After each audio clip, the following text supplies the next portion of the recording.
Talaga ni Justice Secretary Crispin Remulla sa Ombudsman, tiniyak na ito ni Senador Amy Marcos. Paliwanag ng senadora, planchado na ang pagtatalaga ng kalihim. Matapos anyang hindi makalusot ang planong impeachment case laban kay Vice President Sara Duterte, plan C na ang Ombudsman.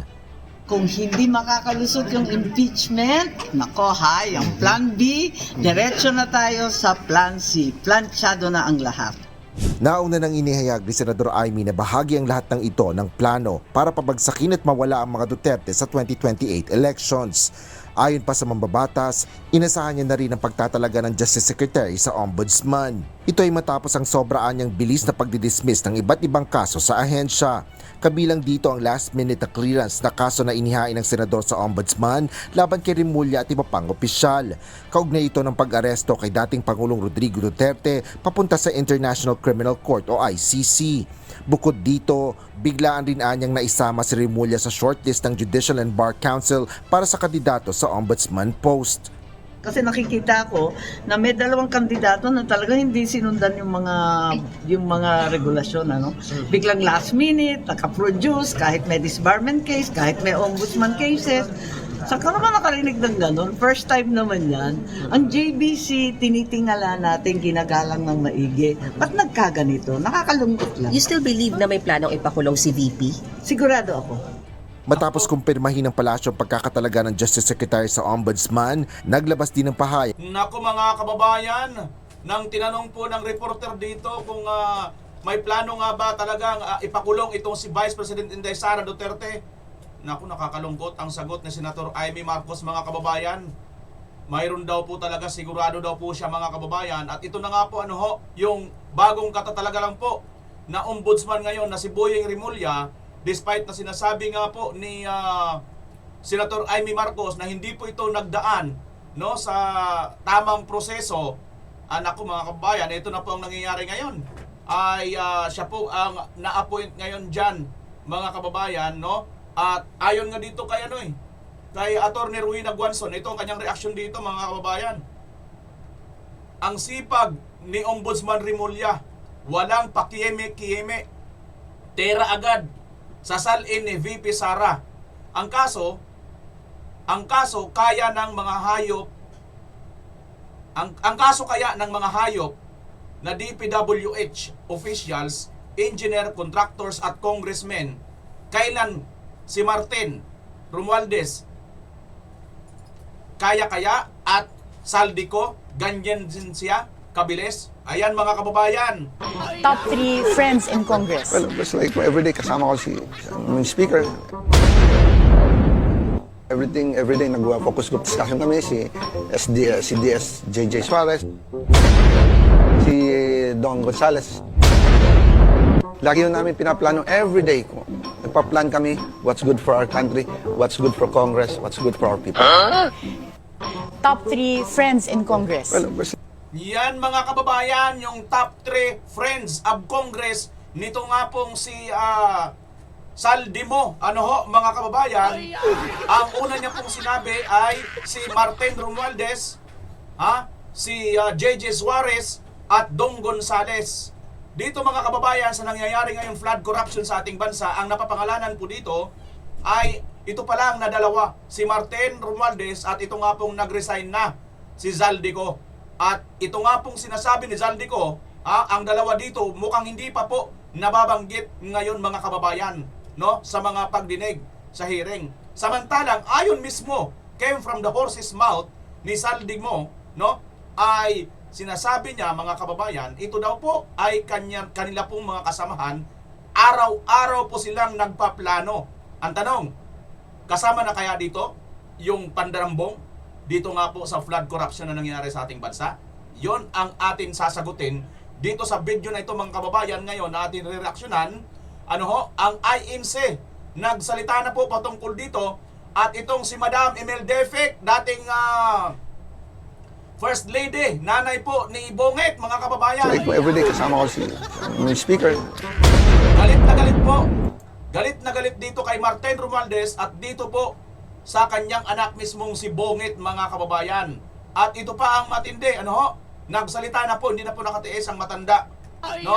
Yung matandang ito po mga kababayan na dati hindi po ito ipinakulong, no, ni Tatay Digong dahil nagkaroon po si Tatay Digong na sinasabing humanitarian consideration na siya naman po ngayon ang ipinagkait nitong anak niya dito kay Tatay Digong mga kababayan. Yan po ang ating pag-uusapan ngayon, ngunit bago natin tunguhin yan, sa mga ngayon pa lang nakabisita sa aking channel, nakikisuyo po muli ako, paki-subscribe, paki-like ang video ito at paki-share na rin kung inyong mamarapatin. Malaking tulong na po yan sa amin ng mga content creator. Maraming salamat sa iyo, kabayan. Libre po ang mag-subscribe, wala pong bayad. Okay? Sige po. Eto na po. Ang INC mga kababayan ay nagsalita na po, hindi na po nakapagtiis. Ano ho? At aabangan po natin itong si Boyeng kasi nga ang unang reaksyon kagad dito ni Attorney Rowena Guanzon, ang sipag ni Ombudsman Remulla, walang pakimi-kimi, tera agad sa SAL ni VP Sara. Ang kaso, kaya niyang ang mga hayop sa DPWH, engineers, contractors at congressman kailan kaya? Si Martin Romualdez kailan? At si Saldimo, kailan din sila? Kaya ganun din sila kaya kabilis? Mga kababayan, yan ang tanong.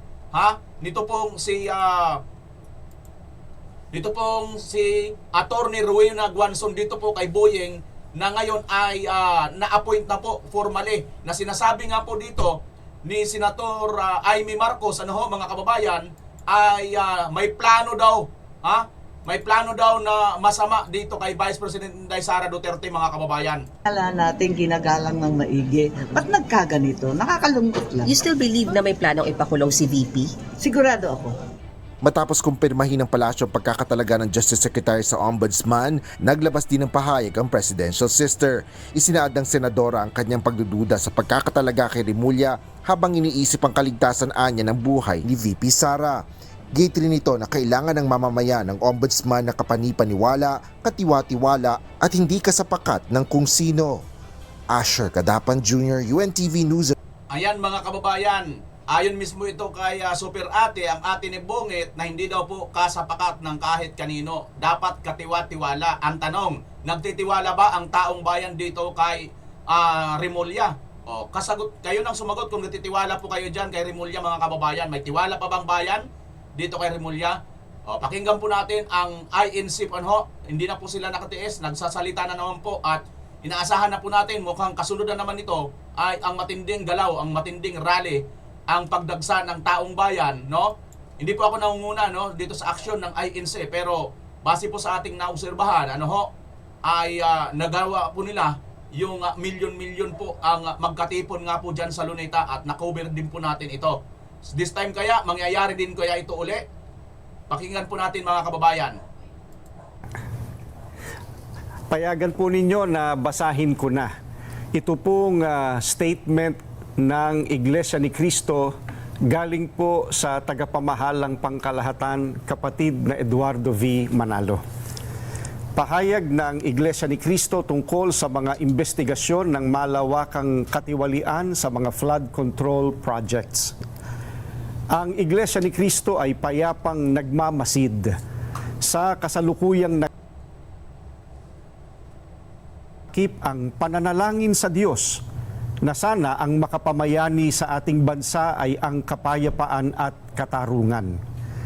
Ang mga pagtatalo-talo at pag-aalitan na ibinunga ng malaking eskandalo ng katiwalian sa libu-libong flood control projects ng kasalukuyang administrasyon at ang mga pag-aawayang pampulitika ang dahilan ng mga kaguluhan ngayon sa ating bansa. Nakita namin ang ginawang hakbang ng pamahalaan sa layuning alamin ang punot dulo ng mga napaulat na mga anomalya sa mga nasabing proyekto. Bukod sa sinimulang mga pagdinig tungkol dito ng Kamara at Senado, ay itinatag din ang Independent Commission for Infrastructure, ICI. Tulad ng maraming Pilipino, naghihintay din kami hindi lamang sa magiging resulta nito na dapat ay totohanan at mapagtitiwalaan, kundi kung paano ito maisasagawa ng walang pag-aalinlangan. Gaya ng nararapat, kailangang mapanagot ang pinakaugat ng mga pagnanakaw ng daan-daang bilyong piso sa kaban ng bayan sa panahon pa naman ng paghihirap ng mga mamamayan. Ito ay para mailapat ang katarungan at harinaway upang hindi na tularan pa ng iba. Subalit, hindi ito magagawa kung ititigil na ang investigasyon ng Senado, gaya ng napapabalitang gagawin ng liderato nito dahil sa hindi malinaw na dahilan. Gayun din, hindi rin makatutulong ang investigasyon ng ICI sa palihim nitong pag-iimbestiga. Ano pat anuman ang maging resulta nito ay posibleng hindi maging katanggap-tanggap sa mga mamamayan at makadagdag lamang sa nagaganap na kaguluhan at kawalang katiyakan. Kailangang bukas at dapat masaksihan ng sambayanan ang mga pagdinig sa isinasagawang investigasyon. Naniniwala kami na para magkaroon ng kapayapaan, kailangang patuloy na imbestigahan ang malawakang katiwaliang iyon at isagawa ng may transparency at walang kinikilingan o pinagtatakpan. Isa itong kahayagan ng sinseridad ng mga kinauukulan. Nakalagda po ang kapatid na Eduardo V. Manalo, ang tagapamahalang pangkalahatan ng Iglesia ni Cristo. Maraming salamat po, kapatid na Jen, kapatid na Nelson. Maraming salamat po ka Edwil. Magbabalik pa po. So iyon nga mga kababayan, ang panawagan po ng INC, hindi po nila sinasang-ayunan ito pong pangyayari na maging sekreto. Dapat ay transparency po itong ang ginaganap or nagaganap ngayon sa ICI. Sapagkat marapat lang din naman po mga kababayan, tayo po rito ay nagkakaisa sa tingin ko lang lahat po tayo rito ay sang-ayon, no? Na dapat ilabas po itong sinasabing investigasyon sa ICI kasi involved po rito yung publiko eh. Paano kung mamikos-mikos lang po nila ito mga kababayan, di ba? So, ang nangyayari dito, sila-sila lang dyan. Hindi po mapapagkatiwalaan ito pong mangyayari ngayon na investigasyon sa ICI kung ano man. Malay ba ng taong bayan, no? Excuse me po.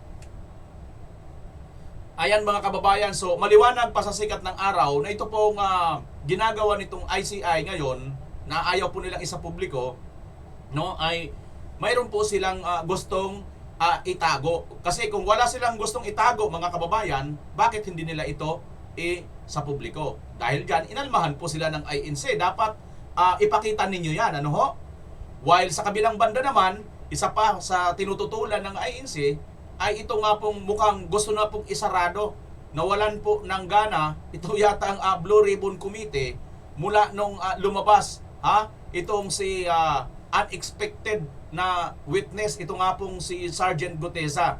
So akala nila mga kababayan ay wala na pong lalabas na witness.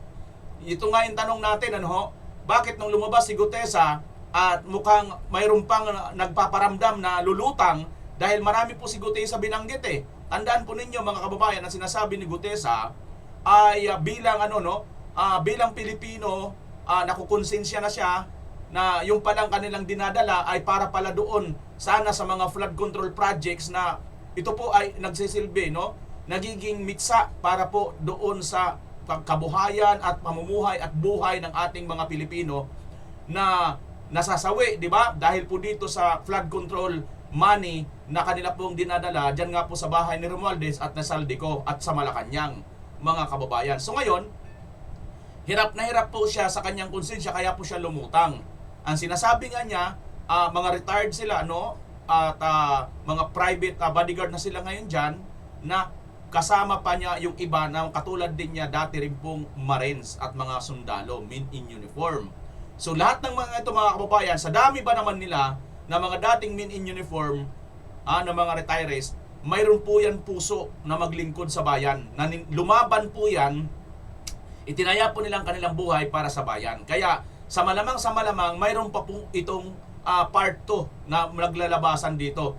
At hindi na siguro nila ito basta-basta madidipinsahan, hindi na nila ito basta-basta maiiwas, Yun, kaya siguro naghinay-hinay na po na magbalot-balot itong si Botiak Baniling, mga kababayan.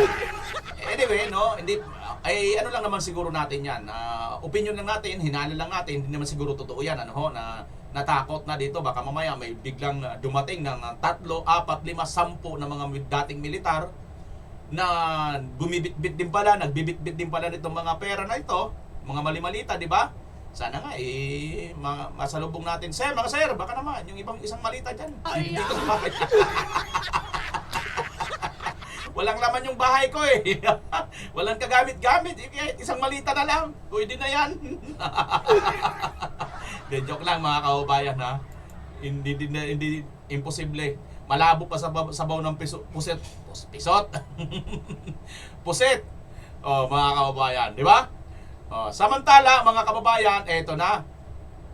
Ito pong nanay, si Emil Defic, no, ay hindi na po natutuwa sa nangyayari ngayon. At nagsalita na po itong dating First Lady at mukhang galit na po dito sa magpinsan. Ito nga pong pamangkin niya po yan si Romualdez, mga kababayan, ha? Kasi Romualdez po yan si Imelda, ang asawa po ni Marcos Sr.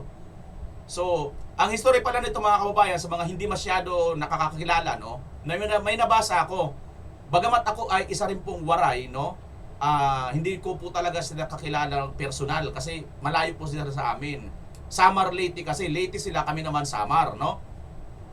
So, ngayon, ang sinasabi nila, may nabasa ako noon na mahirap lang po itong pamilya ni Imelda. At ang mayaman talaga, yung pamilya nila, Romualdez. Kasi katunayan nun mga kababayan, bago magkita itong si Imelda at saka itong si Marcos Sr. noon ay kasama-kasama si Imelda nitong tsuhin niya. I think tatay ni ni Martin or tito rin ni Martin yon. Basta tsuhin ni Imelda ang kasakasama o lolo siguro ni Martin ang kasakasama ni Imelda na pumunta diyan sa Congress at nakita nga yan si Imelda ni Marcos Sr. at hindi na nga pinakasalan na kaagad, ano ho? At nag-asawa na nga po sila.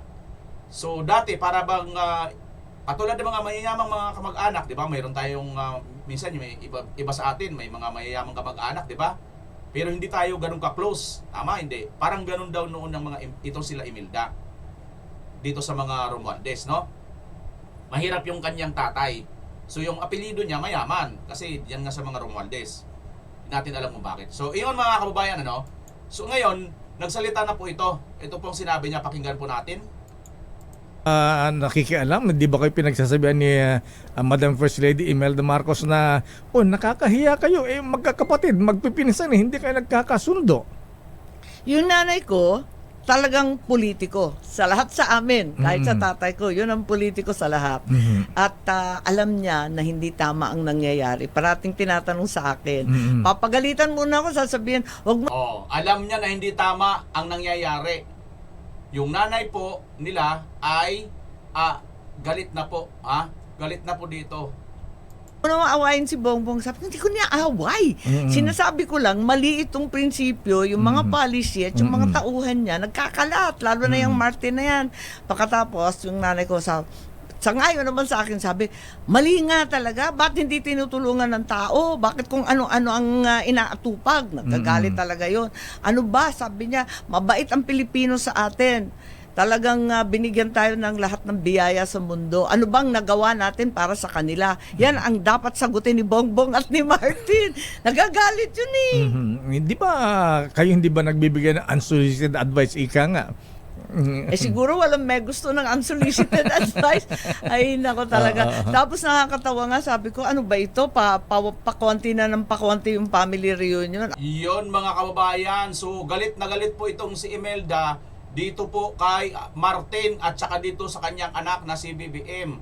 At bakit daw hindi tulungan ng taong bayan? So para may panawagan na rin na tulungan nating taong bayan, ha? Tulungan ng taong bayan. So wag ka mag-alala, Madam Imelda, no?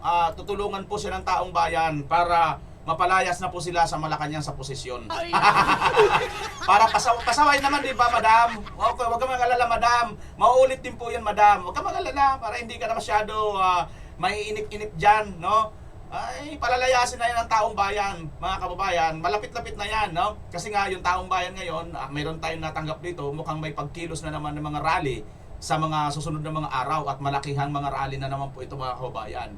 Sa mga nagtatanong nga pala, sa mga medyo nahihinaan, napapanghinaan ng loob tungkol sa mga rally at sinasabi nila, walang nangyayari, rally tayo ng rally, di man natin mapapaalis si BBM, si Marcos, no? Huwag kayong mag-alala, mga kababayan. Hindi tayo, sabi nila, hindi tayo nananalo dyan, wala tayong napapala dyan. Mayroon po. Katunayan nga, ito si Zaldico, di ba? Nag-resign na. Si Martin, nag-resign din sa pagka-speaker, no? So, unti-unti. Ano po ang ibig sabihin nito, mga kababayan? Dapat matuto po tayo sa larong chess. Yung larong chess po, bawal po ang inip dyan. Kaya lang, may time din po yan. May time limit.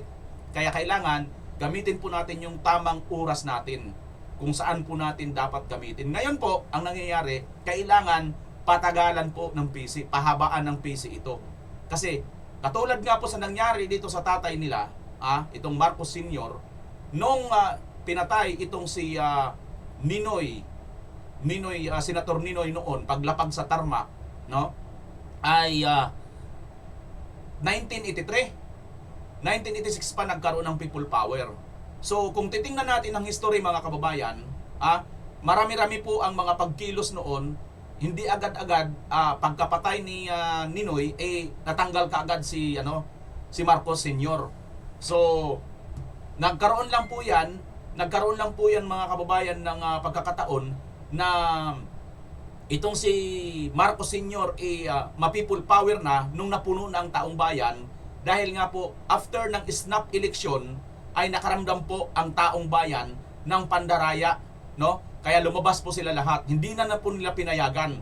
Na which is, mga kababayan, parang ganito ngayon ang mangyayari. Towards to 2028 presidential election, si Vice President Inday Sara po ngayon ang napakalakas na papalit dito kay Marcos Jr., mga kababayan, bilang Pangulo. Ngayon pa lang, ginagawa na po nila ang lahat ng kanilang mga gawa. Ano ho?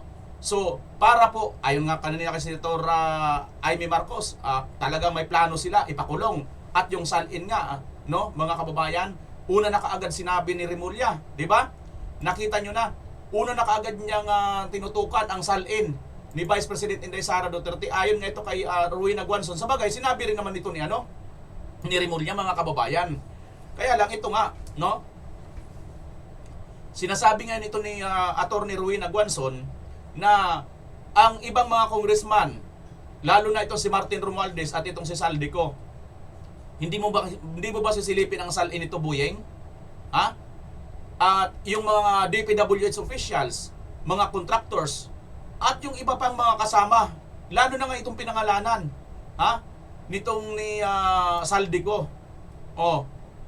Top 3 friends in Congress. Well, it's like everyday kasama ko si speaker. Everyday nag-focus group discussion kami, si DS JJ Suarez, si Don Gonzales. Lagi yun namin pinaplano everyday. Nagpa-plan kami what's good for our country, what's good for Congress, what's good for our people. Top 3 friends in Congress. Well, Everyday daw po, mga kababayan, nagpaplano po sila. Everyday. Narinig naman po natin, di ba? Everyday po nagpaplano po itong magkakasamang apat, no? Martin Romualdez, Zaldico, JJ Suarez, at ito nga pong si Dong Gonzales, na nakita na po natin na lumayas na rin po. Bit-bit na po yung mga mali-malita. Hindi natin alam kung anong laman ng malita na yun, mga kababayan. Di ba may video tayo noon? Napanood nyo ba yun? Yung video noon na ang dami pong mga malita. May mga bodyguard at mga kamag-anak, mga pamilya na yata nila. Wala na eh. Di ba? So ito ngayon, hindi rin ito nababanggit. Bakit ito ngayon si Buyeng bigla kagad pasikat, di ba, mga kababayan? Bigla kagad pasikat ang sipag ni Buyeng. Ayon nga rito kay Attorney Rowena Guanzon, bakit hindi mo rin kaya itong mga congressman? Lalo na ito si Martin Romualdez at saka si Zaldico. Kasi, mga kababayan, ito po yun. Ito po ang gusto nila mangyari. Ito, panoorin po natin si Attorney Topacio. Wala na. For 7 years, wala na maniniwala sa ombudsman. Lagi kami nagdidemanda sa ombudsman. Magdidemanda ka ba kung si Remulla nandyan? Alam mo. Kayo, mga kababayan, ayon dito kay Topacio, wala nang maniniwala sa ombudsman. Sa ngayon ba, sa tingin ninyo, may maniniwala pa ba sa ombudsman? napaka-bias nito mga kababayan eh. Alam naman po natin, no, yung kanyang ginawang pagpakidnap kay Tatay Digong, illegal po yan. Tapos ngayon, mayroon pa itong kaso dyan mismo sa ombudsman. Sino pa bang maniniwala rito? Ha? Nakita na nga, di ba? Napabalita na nga mismo ang kamag-anak ni Gretchen Ho, yung isang mainstream media reporter. Napabalita na nga yung kanilang kamag-anak. Ha? Yung pera, dollar naman ang pera nila, hindi naman po peso. Pero hindi po pinalitan doon sa bansang Norway. Sapagkat dahil yung pera nyo na daw na yan, nabitbit mo, bagamat dollar yan, hindi yan Philippine money, galing sa korupsyon. So, tingnan nyo mga kababayan, international na po ito nakakakita sa atin, pero hindi pa rin po nakikita nitong ating gobyerno. At ito pa ngayon, maglalagay ka pa ng isang talamak din na napakabayas nitong Boying Rimulya. Tapos ngayon sasabihin nyo, maniwala kayo na walang bias dito? Ay nako, napakamanhid nyo siguro pag maniwala kayo na si Boying Rimulya magtatrabaho ito ng para sa Pilipino. Magtatrabaho ito para sa kanyang amo. Pilipino ba amo niya? Tanong lang nun na. Walang pag-asa. At ngayon pa lang, binibend na nilang rules ng ombudsman para paboran, para maipasok ng ombudsman si Remulla. Hindi ba tayo naaalarma niyan? Ito talaga bend the law.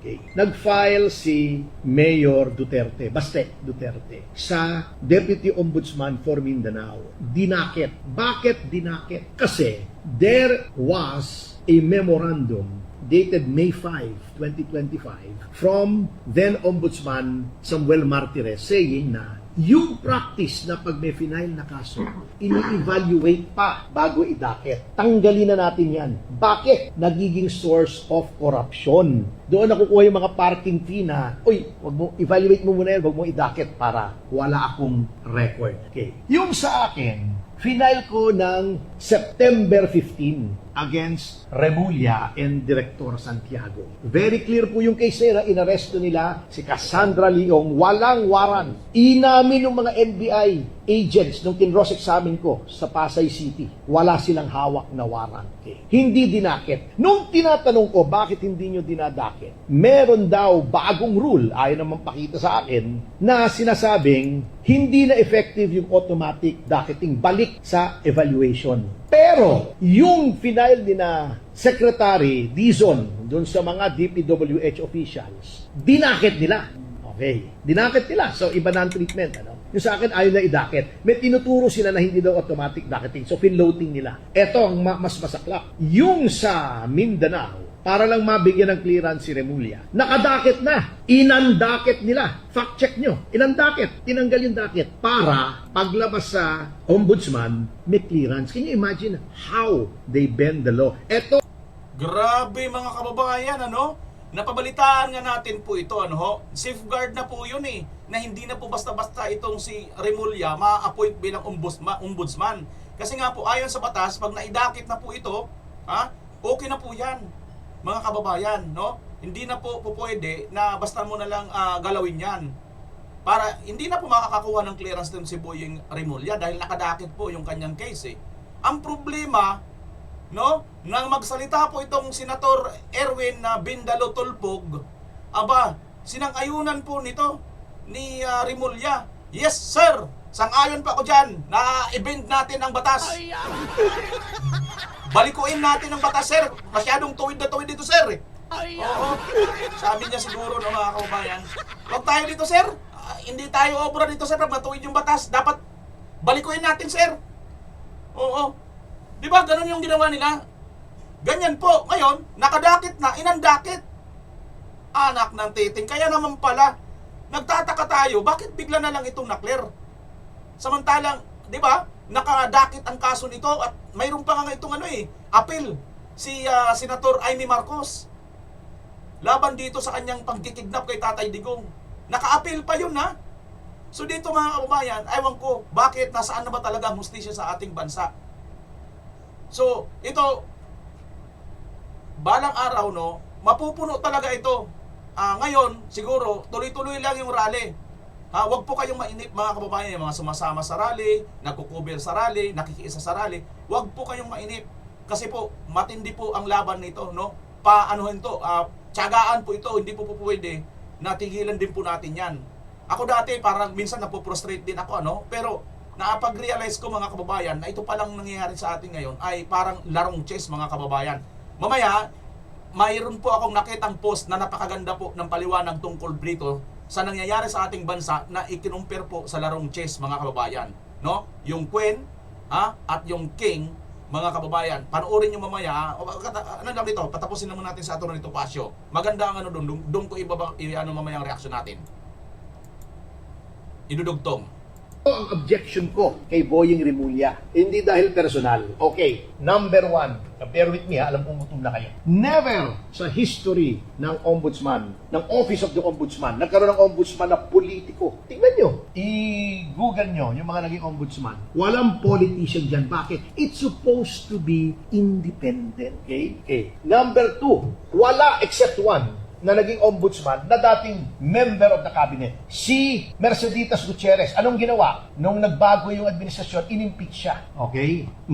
Number 3, ang ombudsman na gustong mag-ombudsman, kitang-kita nyo na yung kamay ng Malacanang na pinipilit lahat para siya ay gawing ombudsman. Paano magiging independent yan? Eh di utang na loob niya, hindi siya qualified, binraso para siya maging ombudsman. Hindi tatanaw ng utang na loob, sinasabi ni Boying, pag naging ombudsman ako, hindi ko weaponize yan, I'll be impartial. Eh yung DOJ nga weaponize mo, what will suddenly make you a saint pagka ikaw ay naging ombudsman? Napupunta ka sa napapunta ka sa Damascus para kang si Saul, bigla ka naging si Pablo.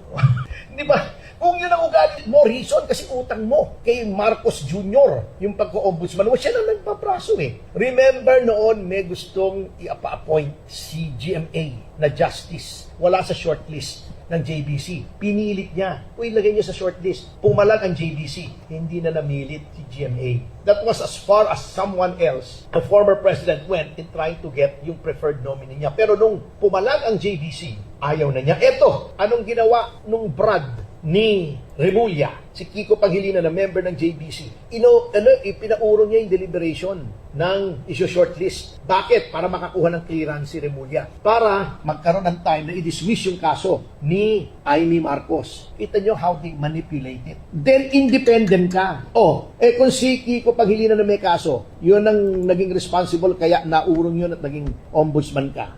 Kung si John Vic Rimulya nagkakaso, kung yung anak mo na public official sa Cavite Province magkakaso. Kaya walang politician nilalagay dyan, kapartido mo. Never nagkaroon ng politiko dyan, lalagyan mo ngayon. Yun ang fundamental na objections namin kay Rimulya. Ang ombudsman, ang huling sumbungan ng bayan. Iko-compromise mo pa yung integrity, wala na natira. Korte Suprema na lang. DOJ, political yan. Ombudsman dapat independent by its charter, by the intention of the Constitution. Gagawin mong compromise ang leader bata mo. I mean, let's not mince words, di ba? Wala na. For 7 years, wala na maniniwala sa ombudsman. Lagi kami nagdedemanda sa ombudsman. Magdedemanda ka pa kung si Rimulya nandyan, alam mo, walang pag-asa. At ngayon pa lang, binibend na nila ang rules ng ombudsman para paboran, para maipasok ng ombudsman si Rimulya. Hindi ba tayo naaalarma niyan? Wala na. For 7 years. Yan mga kababayan. For 7 years, mayroon po tayong Bindalo, Boying, Bindalo, Rimulya na po tayong mga kababayan. Pero wag po kayong mawala ng pag-asa. Hindi po yan aabot ng 7 years, maniwala po kayo. Kasi nga po, mayroon naman pong impeachment. Sigurado ako pati itong si Garcia. Huwag kayong may inip mga kababayan. Alam nyo, wala naman forever di ba? Wala naman forever. Kahit nga ikaw, pinangakuan ka ng ex mo, may forever tayo. Hindi na kayo nagka-forever, di ba? Ganun lang yung mga kababayan. Kahit nga itong si Marcos Sr. Seems like forever na noon 20 years, mahigit ba naman di ba? Sa history ng Pilipinas, si Marcos Sr. lang yata ang may kasaysayan na pinakamahabang nanungkulan sa ating bansang Pilipinas, di ba? So, ang natatandaan ko lang na ako, itong si Gloria Macapagal Arroyo, 9 years. Di ba? Sa kanya kasi nakuha niya yung 3 years pa ni Erap. Another 6 years kasi nanalo siya uli na nagtataka yung taong bayan din doon paano siya nanalo dahil pero may mga lugar din mga na zero si Fernando Po Jr., di ba? Ako hindi ako naniniwala na may mga lugar na zero pero talagang na zero noon Nabindalo rin si Fernando Po Jr. noon, di ba? So, ngayon mga kababayan, ito, akala ninyo, magtatagal, hindi, wala pong forever yan. Maniwala kayo, pagka nagpalit na po ng administrasyon, sibak din po ito mga wala na po eh, kitang-kita naman eh. Oo, sinasabi nila, walang bias dito. Paano ka naging walang bias? Unang-una, yung mga action mo lang eh. Ha? Wala kang bias pagdating sa mga Duterte, talaga namang walang kabias-bias, dire-diretso ka talaga, biruin mo, kakaano mo lang ngayon. Salin na agad ni BP Inday Sara. Sino ba ngayon na nasa highlights? Sinasalin mo 125 million confidential fund. Okay pa nga sa COA. Ha? Maayos ang COA report.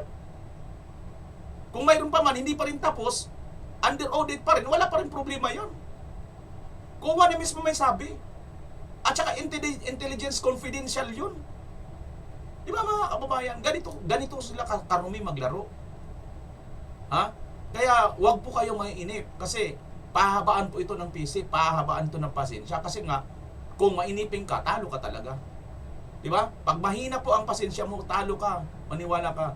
Mayroon po akong napakinggan na isa sa mga leader patungkol po sa mga narinig ko sa kanya. Ito proven na talaga itong mamang ito, no? Narinig ko sa kanya, sinabi niya, hindi ito basta-basta darating na lang kaagad na isang rally lang, isang wilga lang, tanggal na kaagad na Pangulo. Hindi. It takes time. Tingnan nyo nga yung panahon ni Ninoy, di ba? 1983. 1986 pa lang nag-aklas ang taong bayan, napuno na. So ngayon, anong kinakailangan natin gawin? Focus lang tayo. Huwag po nating titigilan, tuloy-tuloy lang po tayo kasi habang tuloy-tuloy lang po tayo, hindi po tayo talo. Unti-unti na po tayong nananalo kasi kamukha niyan. Kung hindi po tayo sumisigaw, kung wala po sa ating gumagalaw, sa tingin nyo kaya magre-resign si Saldico? Sa tingin nyo kaya aalis bilang speaker si Martin Romualdez? So dahil dyan sa ating pag-iingay, lahat po tayo mga kasama, bagamat hawak na nilang lahat, paunti-unti pa rin po, pinapaboran pa rin po tayo ng tadhana. Ha? Dahil nagkakaroon pa rin po ng mga maliliit na mga adjustment ang ginagawa nila. Kamukha niyan ngayon.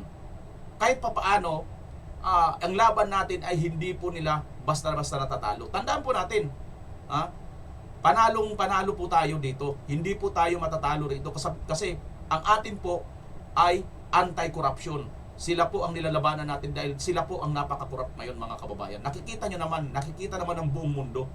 Pansin na pansin ba naman ang buong mundo eh. Di ba? Bobo ka na lang, tanga ka na lang kung hindi mo napapansin ang korupsyon sa ating bansa. Bulag ka talaga. Ngayon kung wala ka doon, hindi ka bulag, hindi ka bobo, hindi ka tanga, wala ka lang pakialam siguro, or nakikinabang ka. Isa ka sa nakikinabang dito. Ganun lang kasimple yun, no? Mga kababayan, tingnan nyo po ito mayroon po tayong nakitang post dito sa Facebook patungkol po dito sa larong chess, no? Ang ating bansa ngayon parang ganito ang nangyayari. Parang larong chess ito mga kababayan. Tingnan niyo po itong larong chess na nandito sa ating bansa ngayon, no? Ito. Desperation move to checkmate. To no other recourse. How do we look at the political chess game that has intensified to its mortal conclusion? The Black Pawn, ito nga po mga kababayan, moving to the DOJ, and the Black Tower moving to the Ombudsman. Expose the Black Kings. Ayan na po. Escape. He thought these two species would cover him, but instead they expose him to the checkmate of the White Queen. Ayan, machi-checkmate po siya ng White Queen. Ito po yung White Queen mga kababayan, nasa harapan, no? These are the two moves that clearly impede his demise. But with one move from the White Queen, the Black King is checkmated within the vicinity of November or before the end of this year. Game over. Those who do not learn from history are doomed to repeat it. Mga kababayan, November, mukhang kinilabutan ako kasi mayroon po akong nakitang post ngayong November, ay mayroon pong 3 araw na magaganap na malalaking rally. Antayin pa lang po natin kung saan pong lugar ito. So ayon po dito, within the vicinity of November or before the end of this year. Naku po, baka hindi na po umabot ito ng 2028. Checkmate na itong hari, mga kababayan. Ayon po dito sa larong chess. Sa mga hindi po nakakaalam sa larong chess, mga kababayan, yung larong chess po na yan, ayan po yan, isa po ngayon sa larong chess po, isa po sa pinakamalakas na sandata ang Reyna. Ayan po, yung kulay white na yan. At ang pinoprotektahan po sa larong chess ay ang king, mga kababayan. Kasama po yung Reyna, pinoprotektahan niya po yung king. Pero pagka umaatake po yung king, yung queen, kailangan po ng support lahat po ng mga kawal ng king. Pag umaatake po, ang queen. Tingnan niyo, mga kababayan, ano ba ang queen? Di ba babae yan? Ano ba yung king? Di ba lalaki yan? Yung queen, kulay white, mga kababayan. Ano ba sinusimbolo ng kulay white? Busilak, di ba? Maputi, di ba? Malinis, di ba? Yung kulay itim. Anong symbolism niyan? Yung kulay itim na king, anong ibig sabihin niyan? Maitim ang maitim ang balak. Maitim ang buto. Paano naman kung babae na maitim? Na kulay itim. Yung yung nagrally, kulay itim kilikili.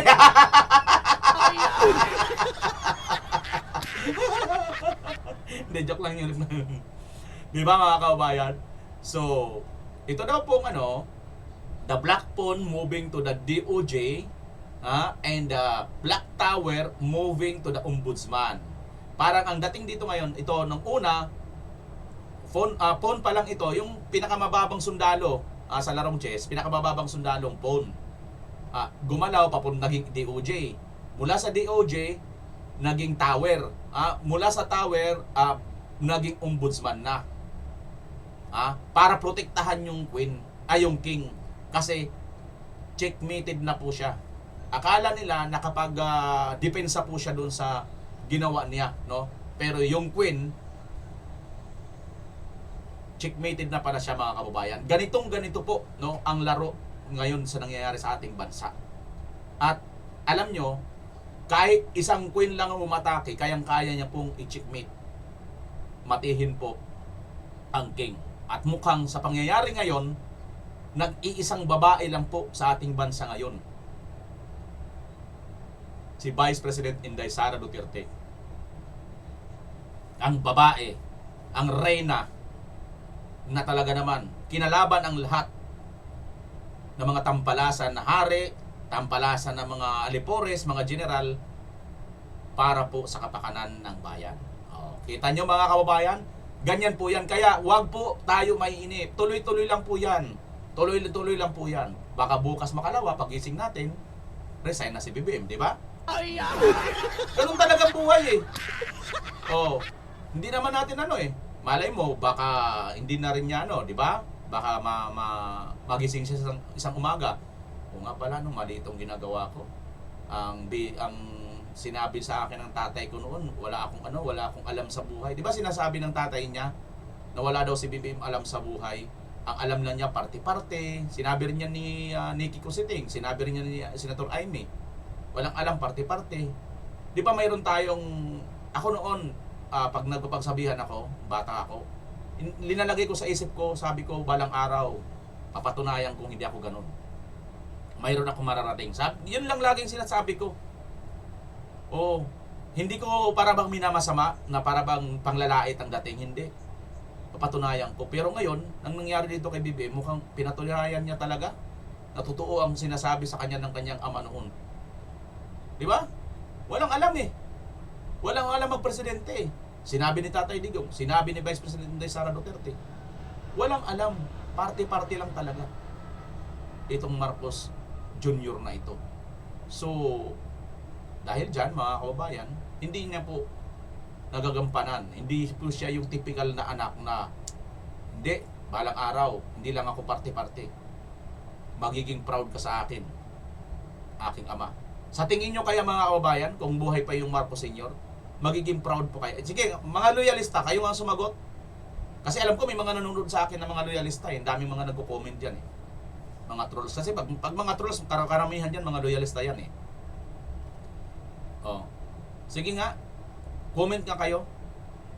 Magiging proud ba ang tatay na BBM ngayon sa kanyang ginagawa? Na walang ka-project-project?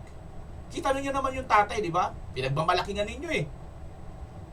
Oh, magandang nagawa ng tatay. Di ba ganun ang kumpanya nung campaign period noon? Magandang nagawa ng tatay. Magaling ang tatay. Oh. Magandang nagawa ng tatay. Maraming napatayo ang tatay. Maraming build program. Ano nangyari sa inyo ngayon? Lahat ba yun? Na mayroon mala sa kiling? Wala eh. Mayroon. BBB rin. Bangag-bangag. Iyon ang nangyayari ngayon. Diba?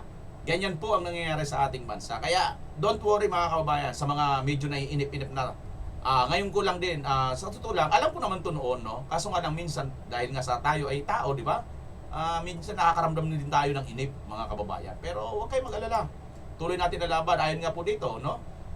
Vicinity of November or before the end of this year. Nako. Bago matapos itong taon na ito, ayon po dito sa larong chess, machichikmate daw po itong Black King. Sino yung Black King? Sino yung White Queen?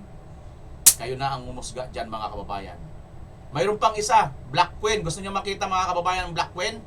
Ha? Ito, may Black Queen pa dito mga kababayan. Tingnan niyo po itong Black Queen. Ay hindi, mayroon pa isa mga kababayan ha. Black Queen, tama. Black Queen, ito si Black Queen, no? Black Queen, pasok! Black Queen. Ayun mga kababayan, si Black Queen. Construction of flood control is structures along Kamiling River, Kubkob Section, Kubkob Mayantok, Tarlac Package 3. River Kubkob Section, 75 million. Senator Risa Honte. Ayan mga kababayan, ano na ang nangyari? Ayan pala ang flood control nito. Ayan pa, ayan oh. Kita niyo yan mga kababayan? Ayan, ang lalaki, milyon-milyon, bilyon-bilyon pala ito, no? Sa kanya pala yan, sa Kamiling, nadadaanan ko ito minsan mga kababayan eh. Grabe kung makapagbintang ito, grabe kung makapagano ito eh. Sabi nga ng ilan, wala naman daw pong masama sa insertion o amendments. Yun nga yung magsingit ka dyan ng project. Pero, walang masama kung trabaho mo. Ang problema, hindi naman ito trabaho ng mga ng mga senador eh, at mga congressman. Bakit kayo nakikialam dyan? Ang trabaho ninyo, tagapanday ng batas. Hindi kayo taga-giba ng batas. Di ba mga kababayan? Hindi kayo katulad lahat sa bagay, kung aminin ninyo, katulad kayo lahat ni Tulfo, ay Ramon Tulfo, si Erwin, na taga-baliko ng batas, yung matuwid na batas, binabaliko, no? Talagang lalapag ka sa inyo yan. Tagagiba kayo ng batas talaga. Tingnan nyo pa ito. Yan, norte din yan mga kababayan. Kanino kaya itong project dito? Sa tingin niyo kanino itong project na ito mga kababayan? Ayan, no? Grabe, ano? Kawawa naman po itong Cagayan. Lagi na lang po itong nagkakaroon ng diferensyang ganito, no? Cagayan ba ito, Isabela? Tanda. Pigatan Bridge in Alcala, Cagayan is impassable after it collapse on October 6. Ayan. Ngayon lang po ito. October 6 lang po sa Cagayan. O sige. Solid North Pamor. Ayan. Solid is North Pamor. Build Pamor. Build better daw ha. Ano na? Nasaan na itong mga kababayan? So, ito po ang mga nangyayari sa ating bansa na talaga naman hindi po nila basta po maitatago or hindi po nila basta nilang po subalian na ganito na po ang nangyayari. Hindi sana mangyayari kung talagang matitino ang kanilang mga proyekto eh. Hindi nila nilamon, hindi nila sinuba, hindi nila ninakaw ang mga nakalaang project pera dito, di ba? Oh. Hindi sana yan mangyayari eh. Kaso, nilamon nila eh. Ninakaw nila lahat eh. O, tinan mo, si BBM mga kababayan, mayroon pala yung kay Senator Escudero, pakinggan nyo. Mayroon pala siya dito. Uy, BBM, kasali ka pala sa flood control insertion. Ay, Tinulungan ko siyang bawasan ang flood control budget at idagdag sa 2024 budget ng Department of Agriculture. Aniya, tumawag daw sa kanya si Congressman Zaldico dahil pinapatanong daw ni Speaker Romualdez, bakit binawasan ang pondo ng flood control? Ngunit wala nang nagawa si Congressman ko dahil sinabi niyang pasayan ng Pangulo. Uy, BBM, kasali. Ayan o mga kababayan. Naku, kaya naman pala sinibak din itong si Senator Chis Escudero. Kasi nga po, alam din po pala niya, booking pala ito. Si BBM ay kasama rin po palang insertion. Nako. Kita nyo na mga kababayan ang nangyari sa ating bansa ngayon.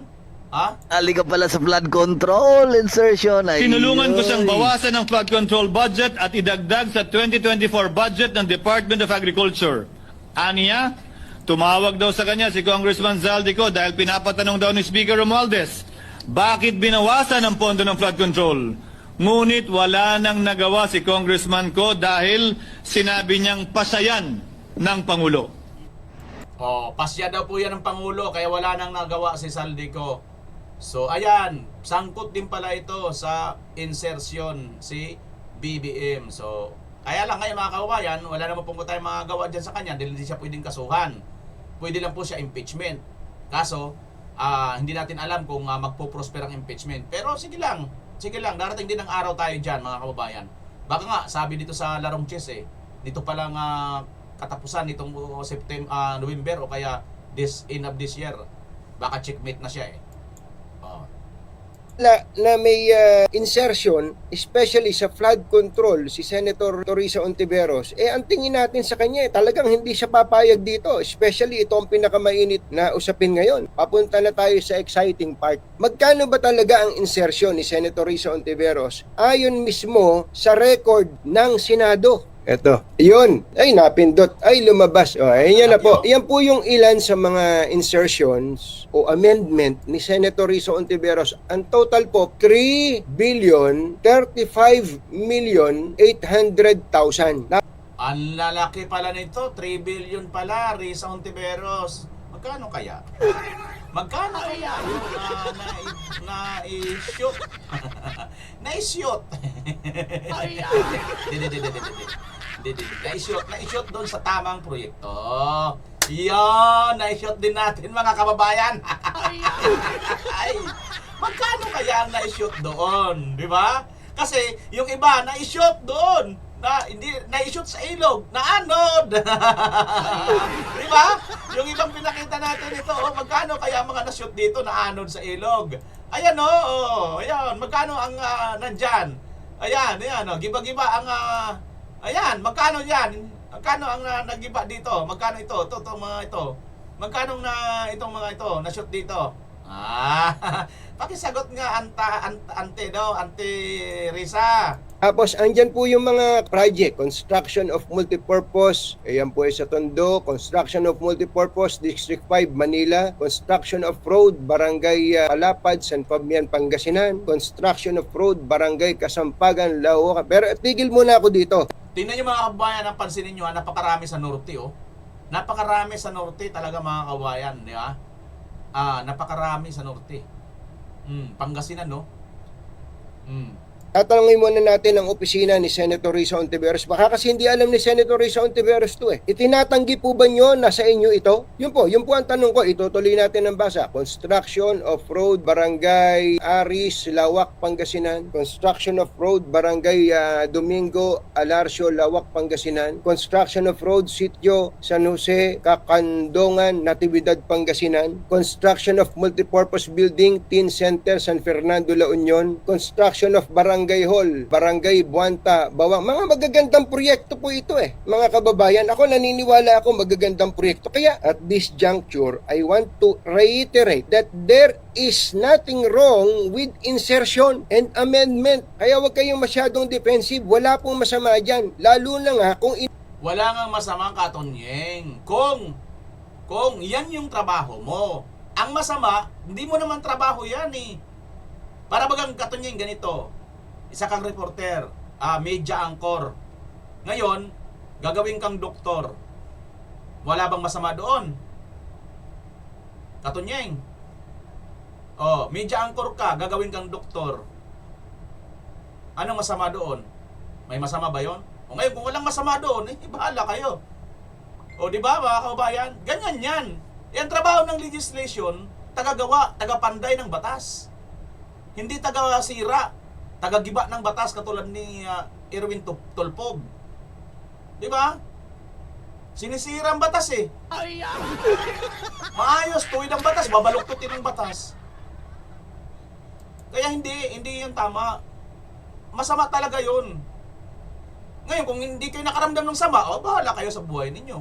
inimplement ng tama yung proyekto. Ano ba problema doon? Atuloy natin. Construction of Barangay Hall, Barangay Bawanta, La Union. Construction of City Pavilion for 1 Bonuan, Dagupan City, Pangasinan. Phase 3, 30 million. Construction of Multipurpose Building, Agri-Aqua Building. Ang gaganda po nitong project na to. Into Training Center, Lingayen, Pangasinan, 25 million. Construction of Multipurpose Building, Training Center, Barangay Bicol Norte, Bayambang, Pangasinan, 20 million. Construction of Oben Saban Road at Barangay Gubkok, Tabuk, Kalinga, 25 million. Construction of road, Barangay Kabarutan, Kawayan, Isabela, 10 million. Concreting of road, Barangay Babaran, Itiaga, Isabela, 10 million. Construction of road, Barangay Garit Sur, Itiaga, Isabela, 10 million. Ito, flood control tong susunod. Construction of Sinili Flood Control Structure Section 3 at Barangay Sinili, Santiago City, Isabela, 100 million. Yan po first page pa lang. Paano ka naman maniniwala na may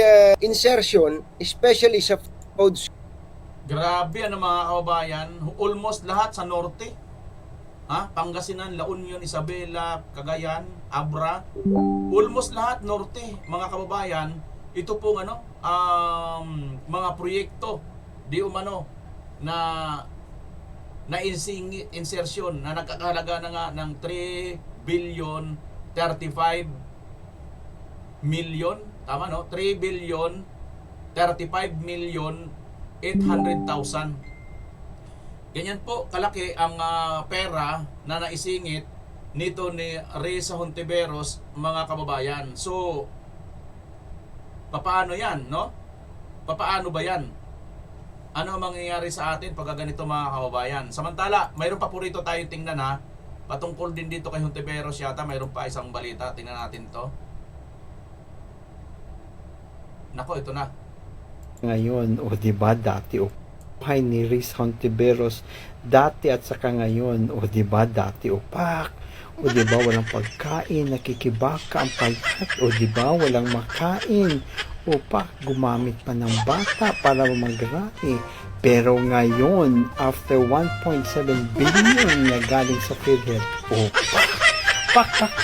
Diba, nakapagpabelo na, ang gara na ng mga gamit. Pak. Diba? Gusto ata niyang talunin si Amy Marcos. Pak.